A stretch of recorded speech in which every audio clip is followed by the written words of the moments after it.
안녕하세요. 부동산으로 건물주 되기 멘토 치타영입니다. 건축과 부동산을 쉽고 재밌게 알려줌으로써 여러분들이 건물주가 되기 위한 출발선에 잘 설 수 있도록 도움을 주는 채널입니다. 이번 영상에서는 건축과 부동산에 이제 막 관심을 갖기 시작한 분들을 위해 꼭 알아야 할 지식과 정보를 쉽고 재밌게 설명하겠습니다. 오늘이 첫 번째 시간인데요. 기초부터 하나하나 설명할 테니 건너뛰지 말고 끝까지 시청해 주시기 바랍니다. 건축과 부동산에서 면적을 나타내는 단위로 뭐가 있죠? 우리나라에서는 제곱미터와 평을 주로 사용합니다. 공식적으로 사용되는 면적 단위는 제곱미터이고요. 평은 공식적인 면적 단위는 아닙니다. 그런데 흔하게 자주 사용이 됩니다. 연령대가 높아질수록 더 많이 사용을 하죠. 지금부터 면적 단위 대표 주자인 제곱미터와 평의 관계에 대해서 알아볼 건데요. 용어의 개념을 아는 것도 중요하지만 이 용어를 우리가 왜 알아야 하는지가 더 중요합니다. 또 제곱미터를 평으로 바꿔 사용하는 경우가 자주 있는데 그 이유까지 이야기해 보도록 하겠습니다. 건축과 부동산은 공간을 토대로 만들어진 분야입니다. 인간은 건축물이라는 공간 속에서 삶을 영위해 왔죠. 지구의 표면에서 수천 년 이상 생명을 이어온 인간들은 오랜 기간 시행착오를 겪어오면서 국가라는 시스템을 만들어 삶의 효율성을 극대화시켰습니다. 그리고 문명화된 국가들은 그들의 영토를 효율적으로 운영하기 위해 땅을 잘게 쪼개 놓았습니다. 그리고 쪼개진 땅들을 개개인들이 소유할 수 있도록 소유권을 인정해 주었죠. 각자의 공간을 소유한 인간들은 그곳에 건축물을 세우고 농사를 짓거나 가축을 키우며 살아왔습니다.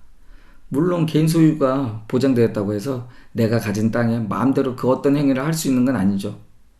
건축물을 만드는 것도 예외는 아닙니다. 예를 들면 대한민국에서는 잘게 쪼개진 땅 면적의 최소 단위를 필지라고 하는데요.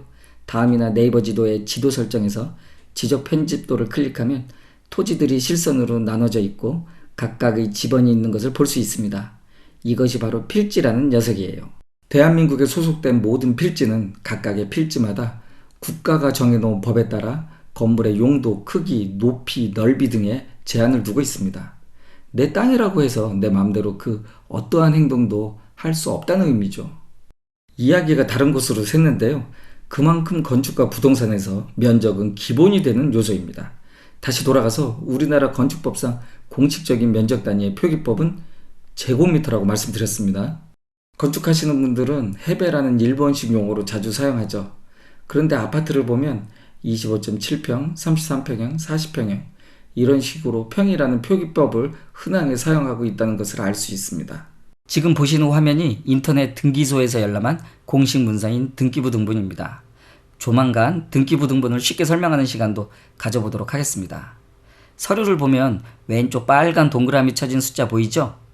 이 숫자가 면적을 나타내는 숫자인데 옆에 제곱미터로 표기된 것을 확인할 수 있습니다.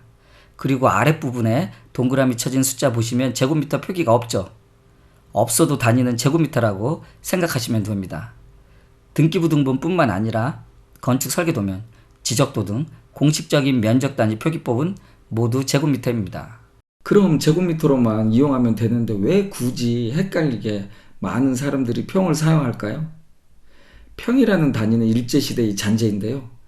그 당시부터 지금까지 오랜 시간 동안 많은 사람들에게 보편적으로 사용되어 왔고 과거에는 공식적인 표기법으로도 사용된 적이 있었습니다. 그래서 대부분의 사람들이 평 단위에 익숙하죠. 그 익숙함 때문에 우리가 평으로 표기했을 때 그 공간의 넓이가 머릿속으로 더 쉽고 빠르게 가늠이 되는 것입니다. 예를 들어 110제곱미터 아파트라고 하면 머릿속으로 어느 정도의 크기인지 금방 느낌이 오지 않는데 33평형 아파트라고 하면 그 아파트의 크기가 어느 정도 머릿속에 그려지죠. 즉 우리는 지금까지 110제곱미터 아파트가 아닌 33평형 아파트에서 살아왔던 것이죠.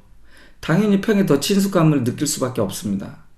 제곱미터가 우리에게 평만큼 친숙해지려면 더 많은 시간이 필요해 보입니다.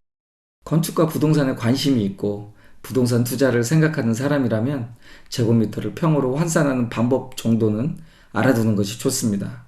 왜냐하면 40대 이상의 한국 사람들은 여전히 제곱미터보다 평에 더 익숙한 상태이고 무엇보다 부동산 거래는 대부분 40대 이상의 사람들을 상대로 진행될 가능성이 높기 때문입니다. 그럼 지금부터 제곱미터를 평으로 환산하는 방법을 알아보겠습니다.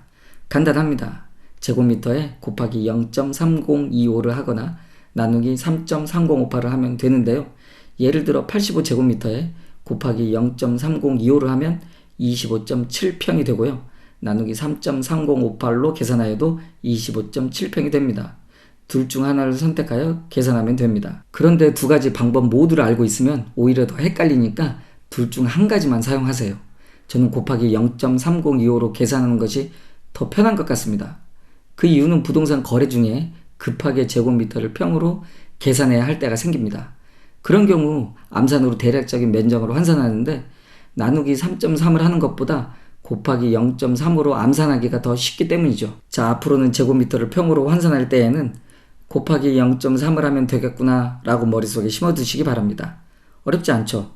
건축과 부동산에 대한 의욕이 생겼다고 절대 무리해서 많은 지식을 한꺼번에 머리에 집어넣으려 하지 마세요.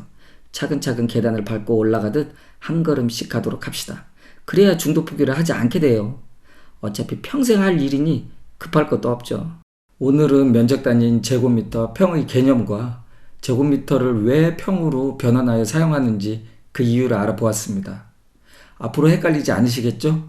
곱하기 0.3만 하시면 된다는 거 잊지 마세요.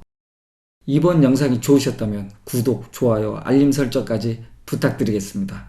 다음에 더 좋은 내용으로 찾아뵙겠습니다. 지금까지 지타영이었습니다.